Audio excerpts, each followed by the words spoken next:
Hello, America. I hope you're doing well. Welcome to my review of Married at First Sight, episode 1. I know that this review is very late, but better late than never.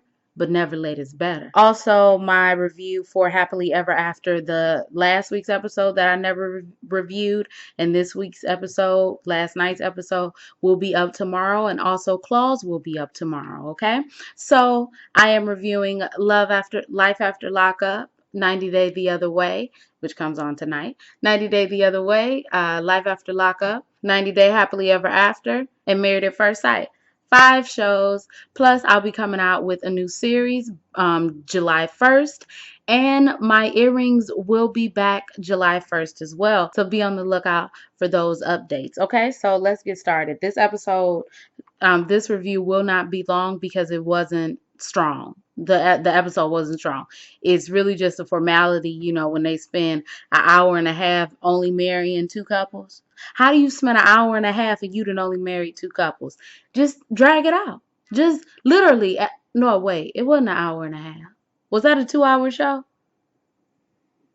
I don't know if it was a 2-hour show. I think it was an hour and a half because I had to watch it with commercials because it was on demand. Hour and a half show, but it might have been 2 hours. Stretch that bitch out to 2.5 hours, okay? Get all these people married so the next episode can be them at the reception. Does that make sense, or am I talking right? Iris is 27 and she's a virgin. I guess that this is a big part of her storyline, I guess. She's a very religious person, and the reason why she has not had sex is because she's waiting for marriage, which is nothing wrong with that. I just don't understand why we care that she's a virgin, and why would you want to go on a freaking social experiment to quite possibly lose your virginity to your husband, and then y'all not together in 8 weeks. At that moment, anyway, she's a hopeless romantic. We see Keith. He is a high school basketball teacher, coach, basketball teacher. Look, I watch basketball. I watch almost every single game, and I dead ass every single game in the playoffs, almost damn near. And I said basketball teacher. He isn't that religious, or is he religious? Y'all, I'm getting them confused because I know, and I think that Keith is the one with the grandparents. His grandmother is like a minister, and his grandfather, they both in the church. So okay, I understand that. Anyway, I'm starting to see I'm starting to see why they were matched up. She's 27, he's 27. She works with kids. He also works with kids. I think Pastor Cal said that the reason why they paired them together is because since she is a virgin, or Dr. Pepper may have said it, since she is a virgin, she's going to need someone who is caring and, kind and compassionate with her. And Keith shows those. We see Iris tells her mother is very, very excited. She tells her father. Her father isn't too excited, because why are you going on a dating site to meet some person? But her father comes around and says, whatever you want, if you're happy, I'm happy. We gonna all be happy. Now she goes dress shopping, and she says that she wants the whitest white that there ever was.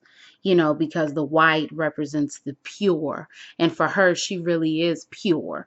First of all, okay, no, I'm not going to do it. I'm not going to do it. You almost got me. You almost got my ass, okay? You almost got my ass. Because I was going to stand up here and I was going to say, what in the hell do pureness and blah, blah, blah, but I ain't going to say none of that, okay? All I'm saying is, check yourself, girl. That's number one. We need to cancel all these fucking now I am gonna stand up here and say this. We need to cancel all these connotations with white being pure and wholesome and holy and all that bullshit. Slow your roll, okay? Don't do it. Because I was looking at her sideways. The dress that she picked wasn't the cutest, but she did look cute on her wedding day, and her hair is nice, okay? We see Keith, he tells his parents are not happy with the fact that he's getting married at first sight because they have been married for they've been married for 30 years. Both of their parents, who looked not alike, but they did favor each other. Maybe they've been together so long that they all start to look alike. They feel that the married at first sight experiment is making a mockery out of what love is, and he was to ask his grandparents, if they would support him. And in the end, obviously, his grandparents supported him and loved him and, said that we'll be here for you no matter what. Now, we did not, also Iris, was it Iris? No, it wasn't Iris. But when they went out, because of course they picked 4 couples, when they went out for their shared bachelorette party, Iris was very, it's one thing to not want. See, I don't know. I think my problem with Iris is that you don't have to like a stripper, but it shouldn't be a thing if somebody else likes the stripper. Because I think, what was her name? Amber. Amber was really liking the stripper, and she was all into the stripper, and Iris just thought that was, she just thought that it was, and I just don't care. It's not that big of a deal. Moving on, we're going to talk about Jamie and Elizabeth. Jamie is the man. Elizabeth is 29 and a fun lady. She said that she's a fun lady. She said that she's single because she can sometimes be overwhelming. And that's all that I wrote for her. So I guess, I don't know. Jamie is 35 and he's ready to put a ring on it. He doesn't want to be a creepy old guy and he wants to be in love. What about 35 is old? Elizabeth is an interesting lady. She reminds me a lot of Elizabeth from Happily Ever After, in the fact that her name is Elizabeth, and also she's a daddy's girl, and also she works for her father, and her father, basically is the one footing the bill for her life. Now, I don't know this per se, but I'm going to say it anyway. Okay. She tells her parents at her 30th birthday celebration that she's going to get married. Her father, oh my gosh. When her father was walking her down the aisle, even though they didn't get married in this episode, her father was like, what if he has a small penis? And I mean, like, what if he do? And the fact that your father even asked you that means that he really riding with you. Jamie might have told his parents. I really don't have much written for Jamie, other than he picked a blue tux. It was like 2 blue tuxes or 3. 2 or 3 blue tuxes, which really annoyed me. Elizabeth picked a really cute wedding dress. That's what I put on the paper, although I can't remember how her wedding dress looked. But I did say that her dress was the cutest to me. So I'm not going to not believe my previous self talking to me. So her dress was the cutest. As I stated, this is not a real review because there was really nothing to review. But I'm here, okay? Anyway, we see Amber, and she doesn't wear makeup. She's a tomboy.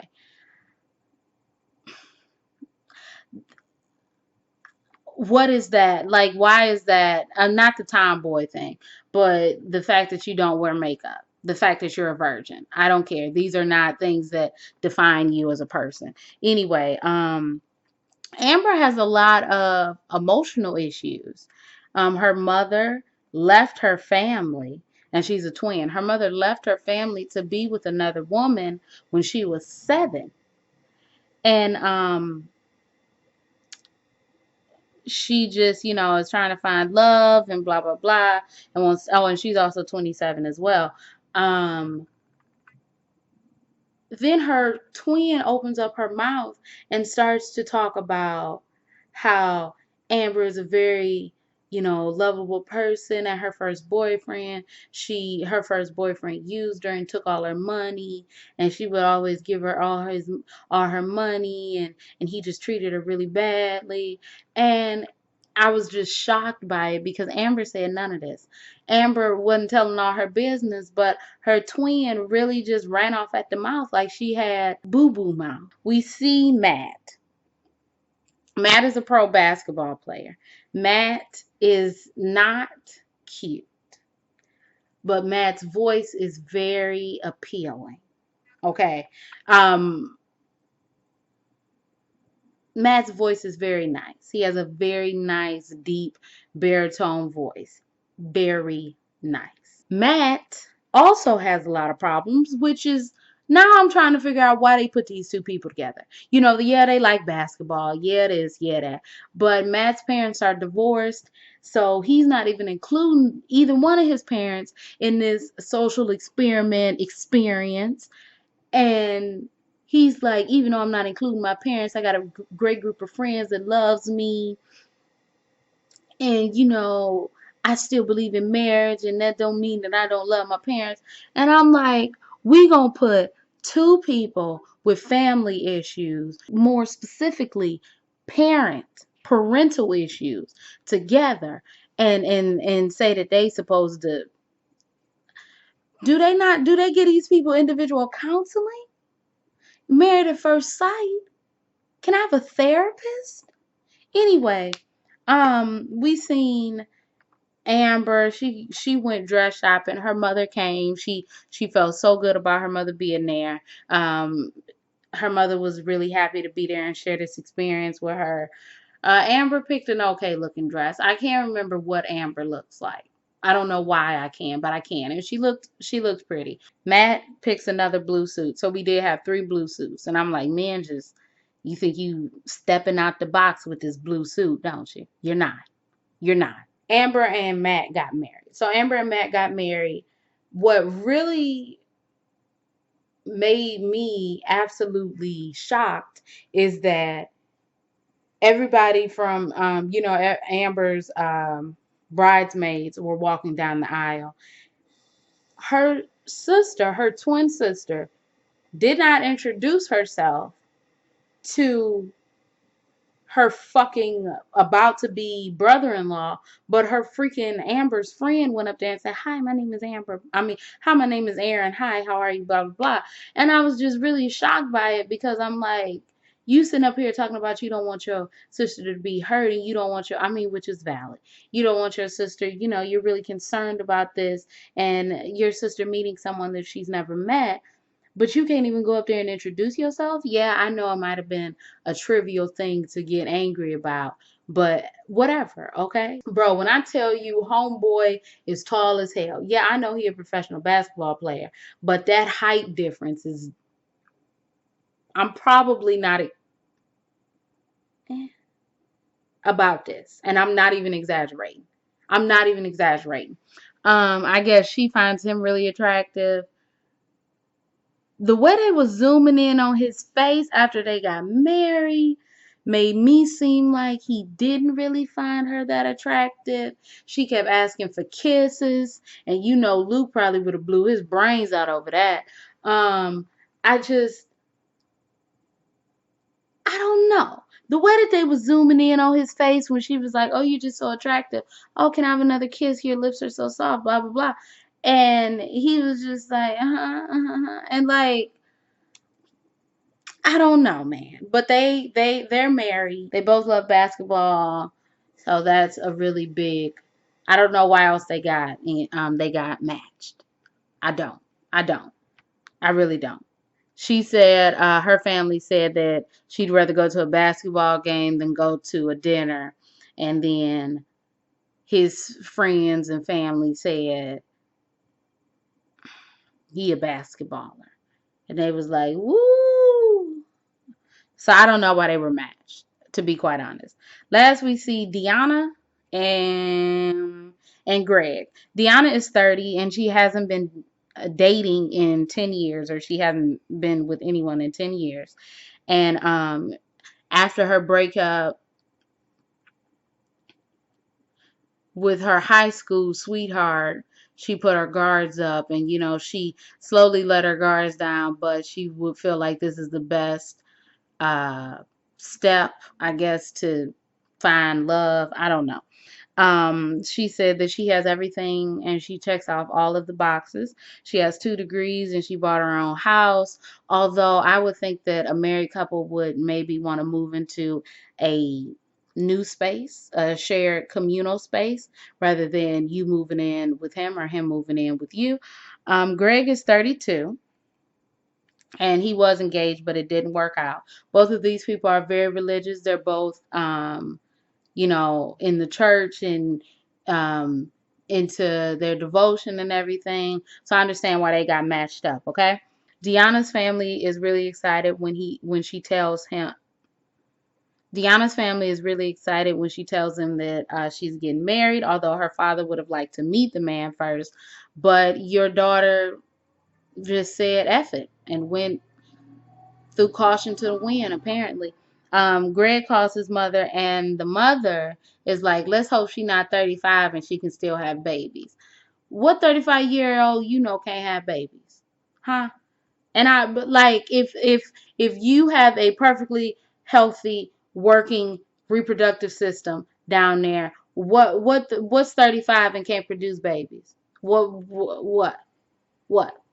His mother was like, I hope she's not ugly. And that's the first time I've heard that. But I mean, it's the truth.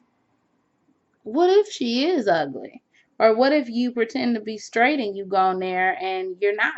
You're gay.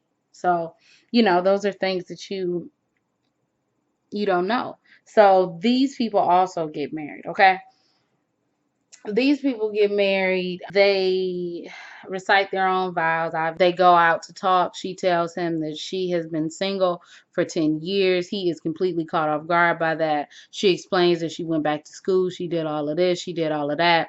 That makes him a little bit more at ease, and he is okay to be, I guess, in a relationship with her, because you signed up for Married at First Sight, so you clearly different from me. But anyway, my light is about to die, so I'm about to get off of here. Okay, y'all? So if you all like this review, you can like, comment, and subscribe. You can follow me on Instagram, Twitter, and everything else is in the bottom bar below.